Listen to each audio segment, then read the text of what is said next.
ও আমার বাপজিরা, আমি আপনাকে বোঝাতে চেয়েছি, তাহলে আমরা হাত তুলে মোনাজাত করি, 14 গোষ্ঠীর নাম ধরে শত শত যত ব্যক্তিদের নাম মনে আসে সওয়াব পৌঁছায়। কখন মদিনা, কখন মক্কা, কখন দেখা যায় কুয়েত, কখন দুবা, কখন খাজা হুজুর, কখন বড় হুজুর, এমন করে প্রত্যেকের নাম ধরে সওয়াব পৌঁছায়। কেউ বলবে আমি মদিনা শরীফে 6 বছর চাকরি করেছি, মদিনা শরীফের কোনো হুজুর এমন করে সওয়াব পৌঁছায় না। কেউ বলবে মক্কায় আমি 22 বছর ছিলাম, এমন করে আমরা কখন হাত তুলতে দেখিনি। এবার একটা কথা হবে, নবী বলেছে ধর্ম পালন করার জন্য তোমাদের কাছে মক্কা মদিনা রেখে গেলাম না কোরআন হাদিস রেখে গেলাম। তাহলে যারা মক্কা মদিনা দলিল দেয় ওটা রং, আমাদের দলিল হবে কোরআন আর হাদিস। চলেন আমি আপনার কাছে বোঝাতে চেয়েছি, আল্লাহ নবী বলেছেন বালঘুমিও সাল্লনা, তোমরা 3টে কাজে দেরি করবে না। বালঘুমিও সাল্লনা, যখন নামাজের সময় হয়ে যাবে চেষ্টা করো তাড়াতাড়ি নামাজের জন্য তৈরি হবা। নবী আমার পরে বললেন আন্নাল মারআতা ইযা বালাগাতিল মাহিদা, একটা মেয়ে যখন সাবালক সাবালিকা হয়ে যাবে চেষ্টা করো তাড়াতাড়ি বিয়ের জায়গা পৌঁছে দেবা। নবী আমার পরে বললেন মুমাইয়িতেনা, কোনো ব্যক্তি যদি মৃত্যুবরণ করে তাড়াতাড়ি তারা দাফন কাফন করে দেওয়ার চেষ্টা করো। তাহলে আমরা নামাজেরটা ছেড়ে দিলাম, বিবাহটা ছেড়ে দিলাম, মৃত ব্যক্তির কথা হচ্ছিল ওইটা নেওয়া যাক। কবরের কাছে আমরা হাত তুলে মোনাজাত করার সময় অনেক ব্যক্তির নাম ধরে দোয়া চাই। দলিল নবী যদি করে থাকে আমাদের করাটা ঠিক, আর নবী যদি না করে আমাদের করাটা বেঠিক। আল্লাহ নবী এবার দোয়া করা শুরু করলেন, আল্লাহুম্মা গফিরলি, আল্লাহ আপনি ক্ষমা করো। আমার আল্লাহ বললেন আমি কাকে ক্ষমা করব? পৃথিবীতে হিন্দু, খ্রিস্টান, জৈন, পারাসি, শিবির, ইসাই, গুজরাটি, মারাঠি, কুচবিহারি, বিহারি, বাঙালি 3.5 থেকে 4.5 লক্ষ প্লাস ধর্ম পৃথিবীতে বসবাস করে। আমি কাকে ক্ষমা করব ওটা হতে পারে না, বরং মুহাম্মদ সাল্লাল্লাহু আলাইহি ওয়াসাল্লাম তোমায় যারা ভালোবাসে, অতএব তুমি যাদের ভালোবাসো তাদের তুমি নাম বলো, আমি আল্লাহর নাম ধরে ক্ষমা করে দেব। আর একটু জোরে হবে না? ও বাপজিরা, নবী এবার নাম বলা শুরু করলেন, আল্লাহুম্মা গফিরলি, আল্লাহ আপনি ক্ষমা করো। আল্লাহ বলছেন আমি কাকে ক্ষমা করব? নবী এবার নাম করে বলা শুরু করলেন, হাইয়েনা, যারা আমাকে মেনে হায়াতে আছে আল্লাহ তাদেরকে ক্ষমা করো। আল্লাহ বলছে চাইলে আমি ক্ষমা করে দিলাম। অমাইয়েতেনা, যারা মৃত্যুবরণ করেছে আল্লাহ তাদেরকে ক্ষমা করো। আল্লাহ বলছেন আমি ক্ষমা করে দিলাম। অশাহিদিনা, যারা জানাজার মাঠে শরীক হয়েছে, যুদ্ধের ময়দানে শহীদ হয়েছে আল্লাহ তাদেরকে ক্ষমা করো। আল্লাহ বলছেন আমি ক্ষমা করে দিলাম। অসাগিরিনা, অসাগয়বিনা, আমার দুনিয়ায় আসার পূর্বে আমার চোখের আড়ালে যারা বিদায় নিয়েছে আল্লাহ তাদেরকে ক্ষমা করো। আল্লাহ বলছেন আমি ক্ষমা করে দিলাম। অসাগিরিনা, মায়েদের গর্ভে 2-3 দিন মাসের বাচ্চারা দুনিয়াতে এসে মৃত্যুবরণ করে আল্লাহ তাদেরকে ক্ষমা করো। আল্লাহ বলছেন ক্ষমা করে দিলাম। অকাবিরিনা, যারা বৃদ্ধা ব্যক্তি, বয়স্ক ব্যক্তি তারা মারা গেছে আল্লাহ এদেরকে ক্ষমা করো। আল্লাহ বলছেন ক্ষমা করে দিলাম। আল্লাহুম্মা মান আহইয়াইতাহু, আল্লাহ নবী পরে বললেন অযাকারিনা ওয়া উনসানা, যত নারী আম্মা, চাচি, মা, খালা, ফুপু এরা যারা বিদায় নিয়েছে এদেরকে ক্ষমা করো। আল্লাহ বলছেন ক্ষমা করে দিলাম। আল্লাহুম্মা মান আহইয়াইতাহু মিন্না ফাহিহি আলাল ইসলাম, দুনিয়াতে যারা ঈমান ইসলাম নিয়ে বেঁচে আছে আল্লাহ এরা চাইলে আপনি ক্ষমা করে দাও। আল্লাহ বলছেন আমি ক্ষমা করে দিলাম। অমান তাওয়াফাইতাহু, যারা মারা গেছে শুধু মারা গেলে হবে না, ফাতাফাহু আলাল ঈমান, যারা ঈমান নিয়ে মারা গেছে আল্লাহ এদেরকে ক্ষমা করে দাও। আমার আল্লাহ বলছে ক্ষমা করে দিলাম। তাহলে নবী দোয়া চাইছিল, আল্লাহ বলছে কার জন্য দোয়া চাইবে? তুমি যাদেরকে ভালোবাসো, তোমায় যারা ভালোবাসে ইসমু, তাদের তুমি নাম বলো। নবী নাম ধরে ধরে ক্ষমা চেয়েছে, আল্লাহ ক্ষমা করারও আদা করেছে। তাই ফুরফুরা দাদা পীর রহমাতুল্লাহ আলাইহি আমাদের শিক্ষা দিয়েছে, তোমাদের মুরব্বীরা যাদেরকে তোমরা ভালোবাসো, তোমাদের যারা ভালোবাসে তাদের নাম ধরে ধরে আল্লাহর কাছে ক্ষমা চাইবে, আল্লাহ ক্ষমা করবে। কেন? আনা বুইস্তু মুআল্লিমান, নবী হলো আমাদের শিক্ষক, নবী করেছেন তাই আমরা কাজটা করি। এই কাজটা হলো নবী আনা কাজ। আর একটু জোরে হবে না? আল্লাহ আকবার। শুধু হালকা হালকা করে মেরে যাচ্ছি, হালকা হালকা করে। তাহলে হাত তুলে মোনাজাত করার 14 গোষ্ঠীর নাম ধরে দোয়া চায় সেটাও বললাম। চলেন এবার আমি আপনার কাছে তৃতীয় নাম্বারে বলি, কবরবাসী হওয়ার পর আমরা কবরে মাটি দেই। কোন আহলে হাদিস যারা আছে তারা ফতোয়া দিয়েছে মিনহা খলাকনাকুম, কোন হাদিসে নেই। আমি বলবো ঠিক বলেছে, ওরা বলছে হাদিসে নেই, ঠিক বলেছে, তবে আমার নবী বলেছে সেই হাদিসে আছে। কেন আমি আপনার কাছে একটাই কথা বলছি, নবী পাকের একটা সন্তান ছিল, সন্তানটার নাম হলো ইব্রাহিম। নবী দুনিয়ার হায়াতে থাকা অবস্থায় বাচ্চা বিদায় নিয়েছে, নবী হাতের উপরে নিয়ে ভর করে নিয়ে কবরস্থর উপরে তিনি শুইয়ে দিলেন ভিতরে। নবী শুইয়ে দেওয়ার পর দোনোই দিয়ে এখন দুটো হাত দিয়ে অজলা কেটে বিসমিল্লাহির রহমানির রহিম মিনহা খলাকনাকুম ওয়াহিদা ওয়া ফিহা নুঈদুকুম দুইবার ওয়া মিনহা নুখরিজুকুম তারাতান উখরা তিনবার। নিজে সন্তান মৃত্যুবরণের পরে রাসূল নিজে দাফন কাফন করেছিলেন মিনহা খলাকনাকুম বলে। আমরা বিসমিল্লাহ বলে মিনহা খলাকনাকুম বলি। যারা বলছে এটা বলা যাবে না, ওরাই তো বলেছে মুহাম্মদ সাল্লাল্লাহু আলাইহি ওয়াসাল্লাম হাসরে মাঠে শাফাত করতে পারবে না। ওরাই তো বলেছে লা ইলাহা ইল্লাল্লাহ মুহাম্মাদুর রাসূলুল্লাহ বললে শিরক হবে। এখানে বলতে হবে লা ইলাহা ইল্লাল্লাহ আল্লাহু আকবার মুহাম্মাদুর রাসূলুল্লাহ বলা যাবে না। ওরাই বলেছে নবী হাসরের দিন নিজের গুনার জন্য টেনশন করবে। ওরাই তো বলেছে নবী পাকের বাপ মা হলো জাহান্নামী। ওরাই তো বলেছে কাওরার টাকায়, হারামখোরের টাকায়, ইহুদি খ্রিস্টানের হিন্দুদের টাকায় আল্লাহর কাবা তৈরি। ওরাই তো বলেছে মানুষ মারা গেলে আলহামদুলিল্লাহ বলবে। ওরাই তো বলেছে স্বপ্ন দোষ হলে গোসল করতে হবে না। ওরাই তো বলেছে বিনা ওযুতে কোরআন পড়তে পারবে।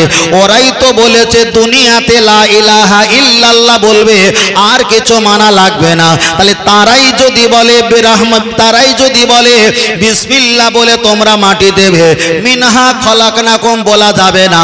যারা মানবে তারা এক হাত সেলাই করতে গিয়ে 5 হাত ছিঁড়ে ফেলবে। কেন? নতুন করে তারা জান্নাতীর দল প্রভাব হতে চেয়েছে। কিন্তু আমাদের যে দল, আমাদের যে মত, আমাদের যে পথ, এই পথটা আমাদের পীর মাশায়েখ ওলি আউলিয়া গওস কুতুব সাহাবা তাবিঈন হতে হতে আমার নবীর দরজার কাছে পৌঁছে গেছে। আর একটু জোরে আল্লাহু আকবার। আল্লাহ ফের বলছি, যদি আল্লাহকে মেনে জান্নাত পাওয়া যায় তাহলে ইবলিসও আল্লাহকে মানতেন, ঠিক না বেঠিক? ইবলিস কয়েক কোটি বছর ধরে আল্লাহর নামে সেজদা দিয়েছে, আল্লাহকে মেনেছে, জান্নাত জাহান্নাম পরকাল হাসর নাসর মিজান ফুলসিরাত সব বিশ্বাস করেছে। যেই আল্লাহ বলেছেন তুমি নবী আদমকে একটু ইজ্জত সম্মান দাও, তখন কিন্তু ইজ্জত সম্মান থেকে উনি বঞ্চিত হয়ে গেছে, দিতে পারলো না।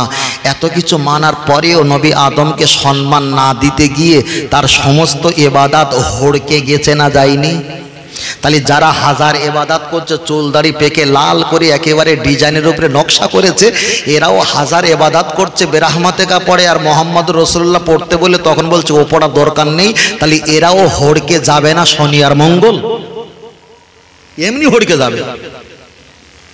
আল্লাহ আকবার। আল্লাহ আল্লাহ। মোটামুটি খাওয়া হচ্ছে তো, খাও, কি করবে? আজকে এই পড়েছে, পাতে কিছু করার নেই, আজকে একটু খেতেই হবে।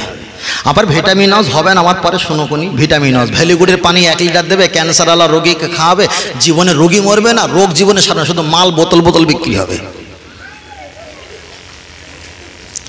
ও আমার বাপজির, আমি আপনাকে বোঝাতে চেয়েছি, আবার বেরহমাতেকা জায়গা ঘুরে আসি, আবার কবরের কাছে পরে যাব। একরকম মাল খাওয়াবো না, 2 রকম হোক। চলে না গিয়ে যাওয়া যায়। নবী আদম আলাইহিস সালাম আল-জিবালা একটা পাহাড়ের উপরে বসে আছেন। নবী আদম আলাইহিস সালাম বসে থাকার পর যত সম্ভব কে তাফসীরটা হলো তাফসীরে মুনির, আমার মতাশা লাগছে ওখানে থাকতে পারে। নবী আদম আলাইহিস সালাম তিনি আল-জিবালা পাহাড়ের উপরে বসে আছে। জঙ্গলে কিছু হরিণ এসে জিজ্ঞাসা করলেন, কাইফা হালুকা, ও নবী আদম আলাইহিস সালাম তোমার কি খবর? খুব ভালো করে শুনবে, এটা বুঝতে পারলে তাহলে আপনার মনটা আরো আনন্দ জাগ্রত হবে। নবী আদম আলাইহিস সালাম বলেছিলেন, আমি আল্লাহর ভয়তে, আল্লাহর গজবের ভয়তে আমি চোখ থেকে পানি ছেড়ে দিয়ে কান্নাকাটি করা শুরু করে দিয়েছি।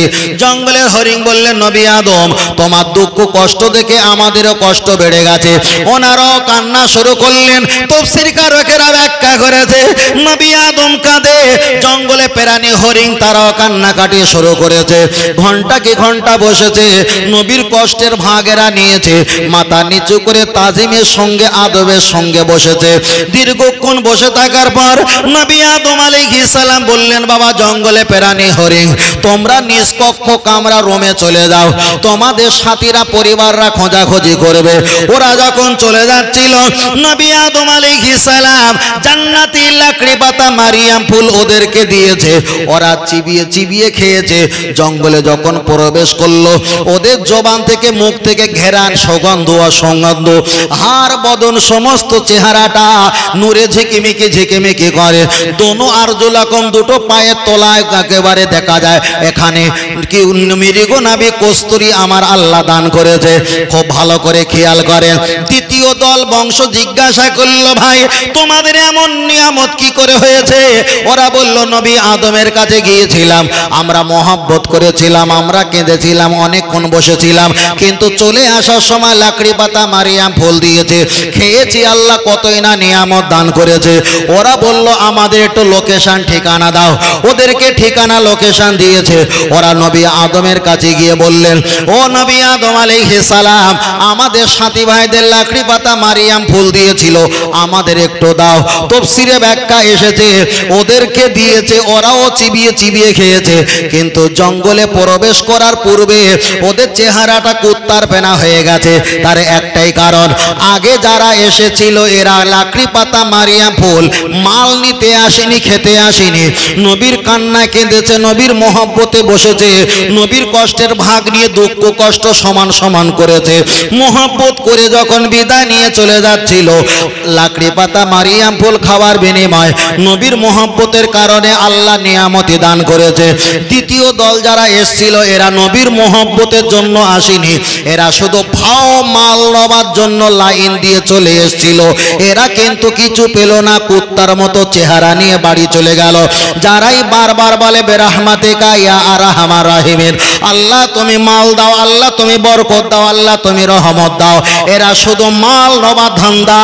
আর যারাই মুহাম্মদুর রাসূলুল্লাহ বলে, এরা নবীর মহব্বত ভালোবাসা করা ধান্দা। তাহলে আমরা নবীর মহব্বত করি, ভালোবাসি, হাসরের মাঠে চাইতে যদি ভুলে যায়, নবীর ভালোবাসার কারণে আল্লাহ দিতে ভুলবে না।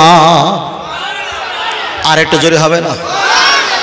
এ চাওয়ালা ভাই, চা বন্ধ করো, একদম চা বন্ধ করো। 10 মিনিট হলো না ঢুকেছে, তাতে আবার চা, তেল কলবেস, বন্ধ করো।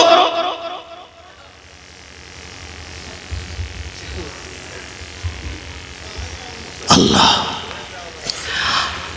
আল্লাহু আকবার। আল্লাহ। কিতাবটার নাম হলো ফতোয়ায়ে মুজমা। কিতাবটার নাম কি? ফতোয়ায়ে মুজমা। ওইখানে একটা ব্যাখ্যা এসেছে, কেউ যদি মসজিদে নববীতে ইতিকাফ করে জানে কি কামাবে, ছেলে মেয়ে বিয়ে বাচ্চা বাড়ির পরিবার এক জায়গায় বসে নবীর কথা, কোরআনের কথা, হাদিসের কথা, দ্বীনের তালিম লেনদেন করলে মসজিদে নববীর চাইতে বেশি সওয়াব আল্লাহ দান করবে। সুবহানাল্লাহ। এখানে এত চা খাওয়া হয়, এসে তাও মিলাশোনা বাদ দিয়ে আমরা 2 ঘন্টার খরিদ্দার, 1.5 ঘন্টা খরিদ্দার আমরা পালাবো, তাতে আবার চা গেলা শুরু হয়েছে। মানে এক হাত সেলাই করতে গিয়ে 5 হাত ছিঁড়ে যায়, যাক তবুও চা খাবো। এসব বন্ধ করতেই হবে। এসব এই আমাদের মতন আলেম হুজুর যদি বন্ধ করাই স্টপ নেয়, সমাজে বন্ধ হবে, ঠিক না ঠিক? আর যদি বলে ওরা যা করছে করুক, আমি করি, ওই হবে ভাই, পানির উপরে নাম লেখা হবে, পরের দিন খুঁজে দেখবে, জীবনে খুঁজে পাবে না। তাকবীর, নারে তাকবীর। যারা খেয়েছেন খেয়েছেন, সিটকে বসে থাকেন, আর খবরদার খাওয়ার নাম লিও না। এটা তাকবীর, নারে তাকবীর। তাকবীর হয় না, তাকবীর হয় না। কালাম ভাই, ওই ইলিয়াস, ওই বালিশ টালিশ নিয়ে এসে ভাই দেই, বুঝলেন না? এটা তাকবীর, নারে তাকবীর। আহলে সুন্নাত আল জামাত, সিলসিলা হক ফুরফুরা শরীফ, মদিনা মক্কা শরীফ, আল কোরআনের আলো, আল হাদিসের আলো।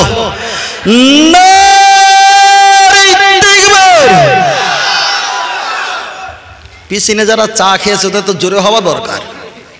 ওরা বলে সামনে ওরা দেখ কেন কাল থেকে নামাজ পড়তে হবে, আর আমরা আসতে দিয়েছি মানে আমাদের এখন 10 বছর পরে পড়তে হবে। পিছনে যারা বসে আছো আপনাদেরও মরে যেতে হবে, আমরা যারা সামনে আছি আমাদেরও মরে যেতে হবে। ছাগল কুত্তা বিড়াল বিল্লু এরাও মারা যাবে, তবে ওদের মরণটা ছাগল ছাগলের মতন হবে, কুত্তা কুত্তার মতো হবে। আমাদের মরণটা যেন খতেমাবিল খয়রের সঙ্গে নসিব হয়, ঠিক না বেঠিক? তাহলে আর একবার তাকবীর দেন, নারায়ে তাকবীর। আর একটু জোরে বলেন নারায়ে তাকবীর। ও গো আমার প্রিয় নবী, তোমার প্রেমে পাগল আমি। হায় জন্ম আমার হুগলি জেলাতে, রেখেছো আমায় পাগল করে। হায় জন্ম আমার ইন্ডিয়াতে, রেখেছো আমায় পাগল করে। রসুল তোমায় ভালোবাসি, মন হৃদয় উজাড় করে। বুকের মাঝে জ্বালায় আমার, দূর হবে তোমার দিদারে, দূর হবে তোমার দিদারে। জোরে বলেন সুবহানাল্লাহ। আর একটু জোরে বলেন। ও নবী সুখে তুমি, দুঃখে তুমি, মুখে তুমি, বুকে তুমি। হায় মায়া যদি লাগে তোমায়, মায়া যদি লাগে তোমায়, দিদার দিও স্বপ্ন যোগে। রসুল তোমায় ভালোবাসি, মন হৃদয় উজাড় করে। বুকের মাঝে জ্বালায় আমার, দূর হবে তোমার দিদারে, দূর হবে তোমার দিদারে। আল্লাহুম্মা জোরে পড়েন, ওয়া আলা আলি।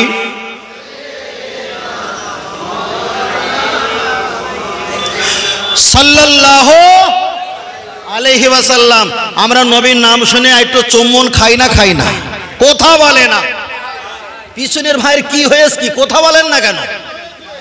হ্যাঁ, নবীর নাম শুনে আমরা চুম্বন খাই না? খাই না? পালা আসিস না, কিন্তু পালিয়ে যা। চুম্বন খাই তো বাবা, খাই। হয়তো এখন আমরা খাইনি, এটা আমাদের দুর্বলতা, এটা আমাদের অলসতা। কিন্তু নবীর নাম শুনে চুম্বন খাবার পক্ষে না বিপক্ষে? অনেকে নামাজ পড়ে না, এটা তার অলসতা, এটা তার পাপ গোনা, কিন্তু নামাজ পড়ার পক্ষে না বিপক্ষে? পক্ষে। নবীর নাম শুনে আমরা চুমু খাই, চুমু খাই। একবার নাম শুনলে কবার চুমু খাই? আমরা 3 বার চুমু খাই। তা কোনো একটা মৌলী সাহেব বলছিল আল্লাহ বড় না নবী বড়? তা শ্রোতারা বলছে আল্লাহু আকবার মানে আল্লাহ মহান, আল্লাহ বড়। তাহলে নবী ছোট, নবীর নামে একবার শুনে যদি 3 বার চুমু খাও, তাহলে আল্লাহ বড়। আল্লাহর নাম শুনলে একবার 3 তিরিকে 9 বার চুমু খেতেই হবে। আল্লাহু আকবার। আল্লাহ বড় ভাই বসো, মাশাআল্লাহ। তাহলে নবীর নাম একবার শুনলে যদি 3 বার চুমু খাও, তাহলে আল্লাহ তো মহান। আল্লাহর নাম একবার শুনলে 3 তিরিকে 9 বার চুমু খেতেই হবে। যুক্তিটা ভালো না খারাপ? ভালো না খারাপ? ভালো। আপনি বিয়ে করেছেন, শ্বশুর বাড়ি গেছেন, এখন 2.5 বছরের 1.5 ফুটে আপনার একটা সমন দিয়ে এসছে, মানে শালাবাবু, শালাবাবু 2.5 বছরে। এখন ওই শালাবাবুরে ধরে আপনি একটা চুমু খেয়েছেন, শাশুড়ি পর্দার আড়াল দিয়ে দেখেছে, খুশি হবে না রেগে যাবে? খুশি হবে। তাহলে শালা বড় না শাশুড়ি বড়? কথা বলে না। শাশুড়ি বড় তো। তাহলে নবী ছোট, নবীর নামে একবার শুনে 3 বার চুমু খাই, তাহলে আল্লাহ বড়। আল্লাহর নাম একবার শুনে 3 তিরিকে 9 বার চুমু খেতে হবে, এখানে আল্লাহ বড়। তাহলে শালারে চুমু খেয়েছি একবার, এবার তাহলে শাশুড়ি আর কবার খেতে হবে? এরাই হলো 73-72 মার্কা দল। কথা বুঝতে পেরেছেন? নিজের বাচ্চা হয়েছে, পাশায় এখানে সেখানে জায়গার নাম বলছি না, টেনিস মিটারের জায়গায় ও পর্যন্ত চুমু খাচ্ছে, ওখানে ওর ফতোয়া লাগে না হালাল না হারাম। আর নবীর নামে চুমু খেতে গেলে ফতোয়া লাগে, মানে ইয়ে মালের কি ইমান আমল শেষ হয়ে গেছে। কেন? দলিল চায়, দলিল থাকার পরেও মানবে না। কেন? এর ভিতরে অন্তরে আল্লাহ কুলুব এঁটে দিয়েছে, মানবে না, মানবে না। চলেন আমি আপনার কাছে বোঝাতে চাই, আপনাদের এলাকায় কোনো ব্যক্তি মৃত্যুবরণ করেছে, আর মৃত্যুবরণ করার পর এখন হাসরের ময়দানে আল্লাহর কাছে জবাবদিহির জন্য দাঁড়িয়ে গেছে। আমরা একটা উদাহরণ পেশ করি, আমরা একটা মশলা শিখে নেই। আল্লাহর দরবারে একটা গুনাহগার ব্যক্তিকে দাঁড় করিয়ে দেওয়া, আল্লাহর দরবারে একটা বিয়াদব ব্যক্তিকে দাঁড় করিয়ে দিলাম। একদিকে গুনাহগার, একদিকে বিয়াদব, দুইজনকে দাঁড় করিয়ে দিলাম। আল্লাহর দরবারে গুনাহগার ব্যক্তি ভালো না বিয়াদব ব্যক্তি ভালো?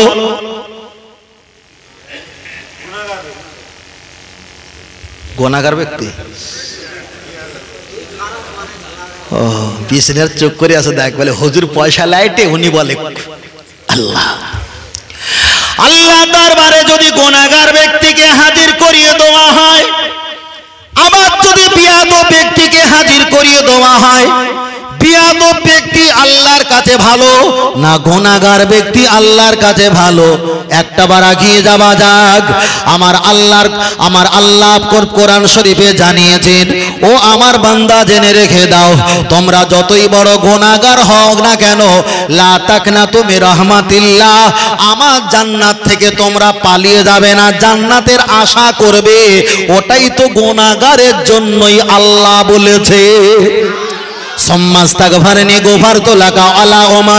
গুনাহগার আমার আল্লাহর কাছে তওবা পাঠ করবে, চোখের পলক মারার আগে খাতা খুলে দেখবে আমি আল্লাহ তোমার গুনাহকে মাফ করে দিয়েছি।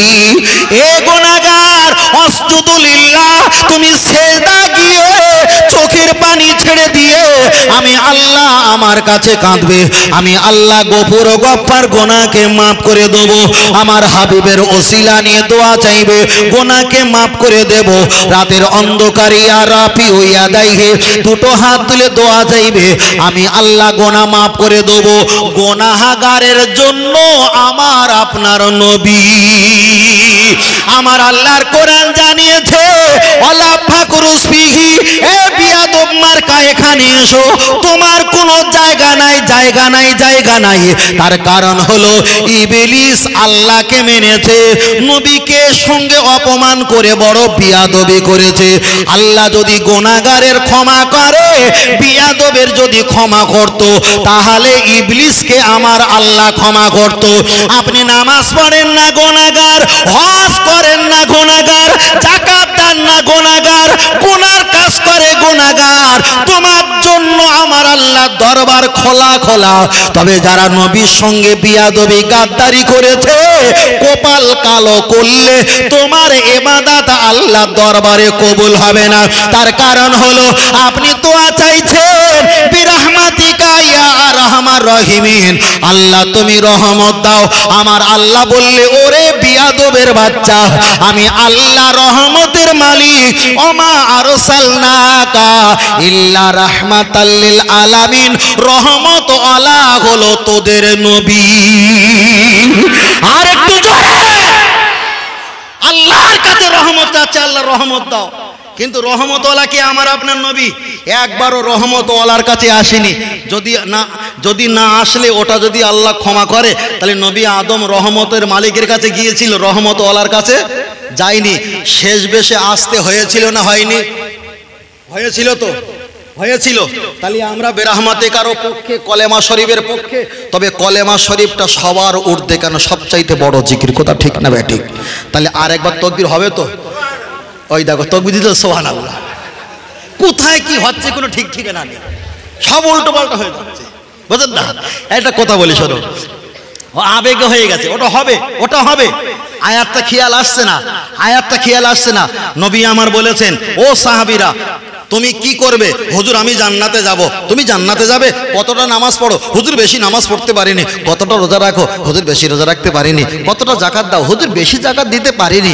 তাই এই নিয়ে তুমি এই নিয়ে তুমি জান্নাতে যাবে? হুজুর আমার কিছু কম আছে, কিন্তু আপনার আল্লাহর ভালোবাসা মহব্বত আমার অন্তরে কম নেই। রসুল বলেছে, সাহাবারা জান্নাতিওয়ালা ব্যক্তি যদি দেখতে চাও দুনিয়াতে, ওই ব্যক্তিটা যিনি আমাকে ভালোবাসার কথা সবচেয়ে বেশি বলেছেন। জোরে বলেন। তা ওরও আবেগের ভালোবাসা, ঠিক না বে ঠিক? আবেগের ভালোবাসা। আল্লাহ আল্লাহ। চলেন আমি আপনাকে বোঝাতে চাই, লক্ষ্য করে দেখা যায় তাহলে গুনাহগারের মর্যাদা আছে কিন্তু বিয়াদবের মর্যাদা। আপনার মা সঙ্গে করে নিয়ে আপনাকে নিয়ে খালার বাড়ি গেছে, আপনার মাকে খালা দিয়েছে 1 কেজি গোস্ত থালাতে ভর্তি করে দিয়েছে, আপনার কিন্তু দেয়নি, আপনার মা কি খাবে? তাহলে আপনার মায়ের দেওয়ার পরেও আপনার মা বলবে এটা আমার বিষ দিয়েছে, ঠিক না বে ঠিক? আপনার মায়ের সঙ্গে বিয়াদবি করলো, আপনার সঙ্গে গাদ্দারি করলো। তাই আমি বারবার করে বলতে চেয়েছি, আমার আল্লাহর কোরআন বলেছেন তোমরা যদি আমাকে রাজি করতে চাও, খুশি করতে চাও, ফাত্তাবিউনি ইহিবকুমুল্লাহ, আমার হাবিবের কাছে যাও, তাকে খুশি রাজি করলে আমি আল্লাহ আমার রাজি খুশি করা হয়ে যাবে। জোরে বলেন। চলেন আমি লম্বা করব না, এবার শেষবারের মতো একবার যাই। অনেক ইমাম সাহেব হুজুর আছে, ডান দিকে বাম দিকে সালাম ফিরিয়ে মোনাজাতে শেষে লা ইলাহা ইল্লাল্লাহ বলে ঠেলে ওঠে মুহাম্মাদুর রাসূলুল্লাহ বলার সময় কারেন্ট চলে যায় না, যায় না? আলহামদুলিল্লাহ ভালো। লা ইলাহা ইল্লাল্লাহ বলে মুসাফা হলো, মুহাম্মাদুর রাসূলুল্লাহ বলার সময় কারেন্ট চলে গেল। চলেন এবার আমি আপনার কাছে একটা বার বলি, আমরা কবরে চলে যাব, কবরে যাওয়ার পর ফেরেশতা কটা প্রশ্ন করবে?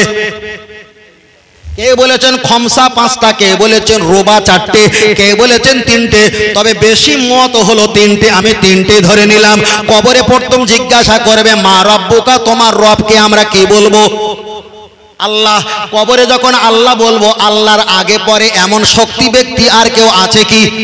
তাহলে আল্লাহ তো মহান, কুল কায়নাতের মালিক আল্লাহ। কবরে যখন আল্লাহকে আল্লাহ বলে চিল্লে উঠবো, আর আল্লাহর পরে কোনো প্রশ্ন আসা বিয়াদবি হবে না? হবে না?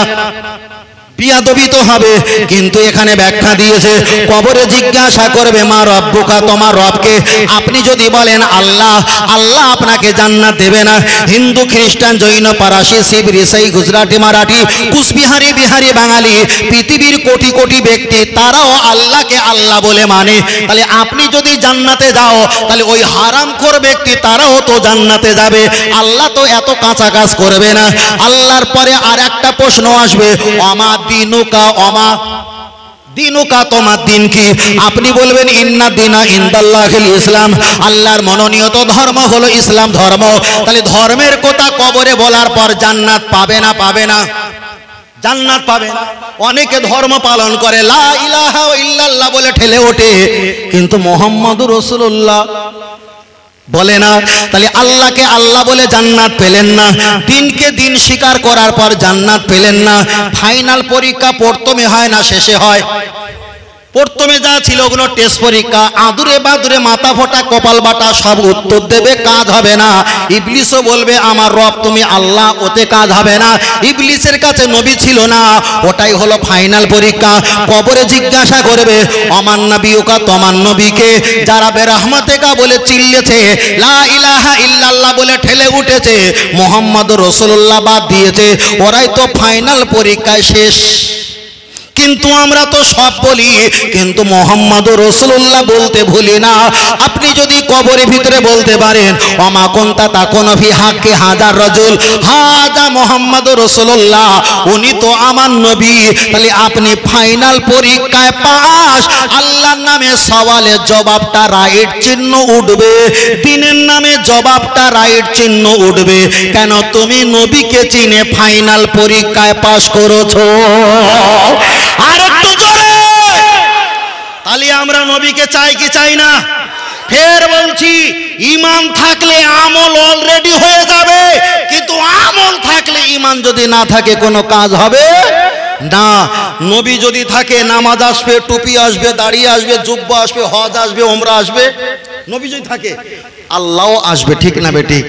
আজ যদি নবীকে বাদ দেওয়া হয়, আমি এখানে এত কথা বললাম, তারপর লাস্টে বললাম ছেলেরা খবরদার তোমরা যেও না, লাস্টে তাবারক করে যে খেয়ে যেও। তখন বলছে এই মফিজুল ভাই তাবারক খেতে বলেছে, না খেলে হুজুর খুব রাগ করা করবে। এতগুলো কথা আমি বলেছি, এগুলো না মানলে রাগ করবে না, ওই তাবারক না খেয়ে গেলে বিরাট রাগ করা করবে। কথা বুঝতে পেরেছে?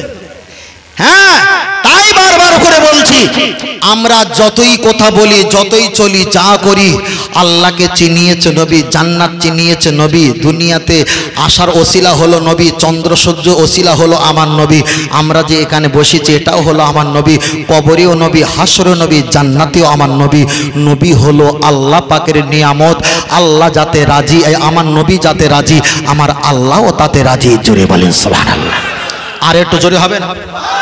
মেশকাত শরীফের হাদিস এসেছে, একবার সুবহানাল্লাহ বললে ওয়াসসামা আল আরদা, আসমান আর জমিন যতটা ফাঁকা, lakh lakh million million billion billion trillion trillion crore crore kilometre রাস্তা, একবার সুবহানাল্লাহ বললে আসমান আর জমিনে ফাঁকা জায়গা আল্লাহ নেকি দিয়ে ভরপুর করিয়ে দেয়। জোরে বলে, আর একটু জোরে হবে না? বসে আছে কেন? মাল রে ডেকে চলে এসো। বাইরের প্রোডাক্ট মাল, বুঝতে না, খারাপ পাবে না। বাইরে প্রোডাক্ট মানে বাইরের ওলামা হযরত মাওলানা আমার বন্ধুবর্গ ভাই, তিনি এসেছে মুর্শিদাবাদ থেকে। মানে বাইরের যত গাভী আসবে দুধ দুয়ে বালতি ভর্তি করে নিতে হবে। আর আমরা 24-এর প্লেয়ার তো ঘন ঘন এই এলাকায় আসি, বেশি দুধ দুয়ে বালতি ভর্তি করা লস। লস না লাভ? লস তো।